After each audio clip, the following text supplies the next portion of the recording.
Hello दोस्तों, स्वागत है आप सभी के आपके अपने चैनल पवन स्मार्ट स्टडी पर। तो आज की इस वीडियो में लेकर आए हैं दोस्तों क्लास 9th AC1 एग्जामिनेशन यानी कि दोस्तों अर्धवार्षिक परीक्षा सोशल साइंस का। ठीक है, जिसमें हम लोग एमसीक्यू और सब्जेक्टिव क्वेश्चन दोनों टाइप के क्वेश्चन को हम लोग करेंगे, है ना। ये आप हाफ ईयरली जो एग्जाम होने वाला है दोस्तों इसी मंथ, वो लेकर आ गया हूँ, इसलिए वीडियो में शुरू से लेकर अंत तक बनिएगा। अगर वीडियो पसंद लगेगी दोस्तों तो वीडियो को लाइक कर चैनल को सब्सक्राइब कर लीजिएगा तथा दोस्तों बेल आइकन को भी ऑल जरूर कर लीजिएगा। चलिए तो शुरू करते हैं आज की इस वीडियो को। देख लीजिए class 9th AC1 examination, subject जो है आपका सोशल साइंस है और एमसीक्यू और सब्जेक्टिव दोनों टाइप के क्वेश्चन है। चलिए हम लोग सीधे क्वेश्चन को देखते हैं। तो ये देख लीजिए दोस्तों ऑब्जेक्टिव प्लस सब्जेक्टिव AC1 है ना। तो इसमें देख लीजिए पहला क्वेश्चन आपका क्या है, लोकतंत्र में सबसे महत्वपूर्ण तत्व कौन सा है। ठीक है, ऑप्शन है आपके पास तानाशाही शासन, बी में जनता की भागीदारी, सी में राजतंत्र और डी में सैनिक शासन। तो पहला का जो राइट आंसर हो जाएगा ऑप्शन नंबर बी हो जाएगा, जनता की भागीदारी। ठीक है दोस्तों, सेकंड क्वेश्चन है आपका स्वतंत्रता समानता और बंधुत्व का नारा किस क्रांति से जुड़ा है। तो दोस्तों ये जो है ना किस क्रांति से जुड़ा है, फ्रांसीसी क्रांति, ऑप्शन नंबर सी हो जाएगा दूसरा का। ठीक है, थर्ड नंबर क्वेश्चन को देखते हैं। थर्ड में आपका है दोस्तों भारत का अक्षांशीय विस्तार कितना है। तो भारत का अक्षांशीय विस्तार जो है 8 डिग्री 4 मिनट उत्तरी से 37 डिग्री 6 मिनट उत्तरी दोस्तों। ठीक है, तो ऑप्शन नंबर ए जो है इसका करेक्ट आंसर हो जाएगा तीसरा का। ठीक है, आगे बढ़ते हैं क्वेश्चन 4 की तरफ। और 4 में आपका है दोस्तों भारत का सबसे उत्तरी राज्य कौन सा है। तो देख लीजिए जम्मू कश्मीर जो है दोस्तों उत्तरी राज्य सबसे है ऊपर में। ठीक है, तो ऑप्शन नंबर बी जो है इसका करेक्ट आंसर हो जाएगा क्वेश्चन 4 का। आगे बढ़ते हैं क्वेश्चन 5 की तरफ। और 5 में आपका है दोस्तों पालमपुर गांव की कहानी अध्याय मुख्य रूप से किस विषय से संबंधित है, कृषि और ग्रामीण अर्थव्यवस्था। ठीक है, और देख लीजिए लोकतंत्र और राजनीति, उद्योग और व्यापार, शिक्षा और संस्कृति। तो देखिए दोस्तों क्वेश्चन नंबर 5 का जो आंसर हो जाएगा ऑप्शन नंबर ए हो जाएगा दोस्तों। ठीक है, कृषि और ग्रामीण अर्थव्यवस्था। ठीक है ना, इससे संबंधित है। आगे देख लीजिए क्वेश्चन नंबर 6 को। और 6 में आपका है दोस्तों समाजवाद की शुरुआत किस विचारक से जोड़ी जाती है। तो कार्ल मार्क्स दोस्तों, ऑप्शन नंबर ए इसका करेक्ट आंसर हो जाएगा। ठीक है, आगे बढ़ते हैं क्वेश्चन नंबर 7 की तरफ। 7 में आपका है दोस्तों रूस में बोल्शेविक क्रांति किस वर्ष हुई थी। ठीक है, बोल्शेविक क्रांति दोस्तों तो 1917 में हुई थी दोस्तों, ऑप्शन नंबर बी इसका करेक्ट आंसर हो जाएगा। ठीक है, आगे देख लीजिए क्वेश्चन नंबर 8 को। 8 में आपका है अफवाह का तात्पर्य है। ठीक है, अफवाह का तात्पर्य पूछ रहा है, तो नदियों से जल का समुद्र में पहुंचना। ठीक है, ऑप्शन नंबर ए जो है ना करेक्ट आंसर हो जाएगा दोस्तों। आगे बढ़ते हैं क्वेश्चन नंबर 9 की तरफ। 9 में है हिटलर किस दल से संबंधित था। तो किस दल से संबंधित था दोस्तों, तो क्वेश्चन नंबर 9 का बी जो है ना नाजी पार्टी, यही दोस्तों नाजी पार्टी से जो है हिटलर संबंधित था। आगे देखते हैं क्वेश्चन नंबर 10 को। 10 में आपका है हिटलर ने जर्मनी में किस वर्ष सत्ता संभाली। तो 1933 दोस्तों। ठीक है, ऑप्शन नंबर सी इसका करेक्ट आंसर हो जाएगा। आगे बढ़ते हैं क्वेश्चन नंबर 11 की तरफ। 11 में आपका है संविधान निर्माण की प्रक्रिया भारत में किस वर्ष पूरी हुई।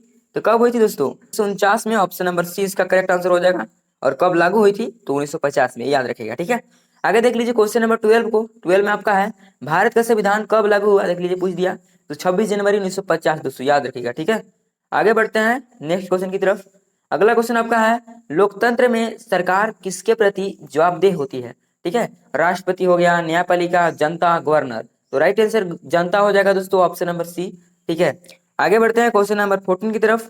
14 में आपका है दोस्तों फ्रांसीसी क्रांति के समय फ्रांस का राजा कौन था। सीधी सी बात, लुई 16वां दोस्तों। ठीक है, लुई 16वां, ये याद रखिएगा दोस्तों। ठीक है, ये पूछता है।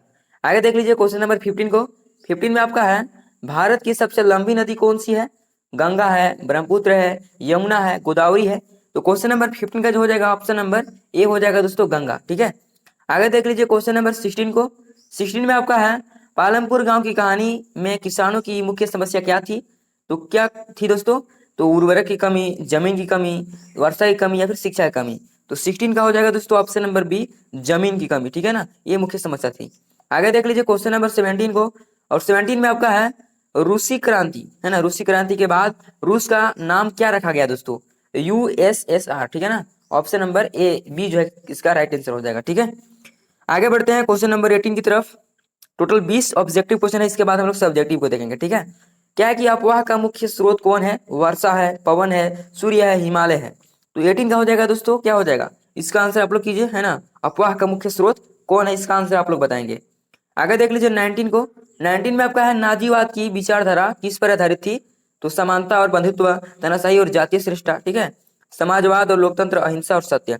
तो 19 का हो जाएगा ऑप्शन नंबर बी दोस्तों, तानाशाही और जातीय श्रेष्ठता। ठीक है, आगे बढ़ते हैं क्वेश्चन नंबर 20 की तरफ। ये भारत का संविधान बनाने वाली समिति के अध्यक्ष कौन थे? ठीक है, कौन थे दोस्तों? जवाहरलाल नेहरू थे, राजेंद्र प्रसाद थे, डॉक्टर भीमराव अम्बेडकर की महात्मा गांधी। कौन थे दोस्तों? तो डॉक्टर भीमराव अम्बेडकर। ठीक है, DR भीमराव अम्बेडकर, इसको याद रखिएगा, ऑप्शन नंबर सी। अगर सीधी से पूछेगा कि समिति के अध्यक्ष, है ना, प्रारूप समिति के अध्यक्ष, तो डॉक्टर भीमराव अम्बेडकर। ऐसे पूछता तो राजेंद्र प्रसाद भी हो सकता था। ठीक है, तो दोस्तों ये आपका हो गया 20 महत्वपूर्ण ऑब्जेक्टिव क्वेश्चन। अब हम लोग सब्जेक्टिव क्वेश्चन को देखेंगे। ठीक है, तो चलिए देखते हैं। तो ये देख लीजिए दोस्तों आपका सब्जेक्टिव क्वेश्चन, है ना, इसको भी शॉर्ट आंसर कर सकते हैं। क्या है कि मानव और नागरिक अधिकारों की घोषणा कब जारी हुई? तो 26 अगस्त 1789। सेकंड है रूसी क्रांति के दौरान अस्थायी सरकार का नेता कौन था? अलेक्जेंडर क्रेंसी। तीसरा है लोकतंत्र में समानता का क्या अर्थ है? सभी नागरिकों के समान अधिकार और अवसर होना। ठीक है, 4 है दोस्तों संविधान निर्माण में उद्देशिका क्या है? तो संविधान के आदर्शों और उद्देश्यों का संक्षिप्त वर्णन। 5 है दोस्तों भारत में सबसे अधिक जनसंख्या वाला राज्य कौन सा है? उत्तर प्रदेश। ठीक है, तो शॉर्ट में हम लोग समझ गया दोस्तों, है ना। इसको ऐसे भी लिख सकते हैं कि मानव और नागरिक अधिकारों की घोषणा कब हुई? तो इसको लिख देंगे कि मानव और नागरिक अधिकारों की घोषणा 26 अगस्त 1789 ईस्वी को हुई। ठीक है, इस तरह से लिखिएगा तो आपको फुल मार्क्स मिल जाएगा।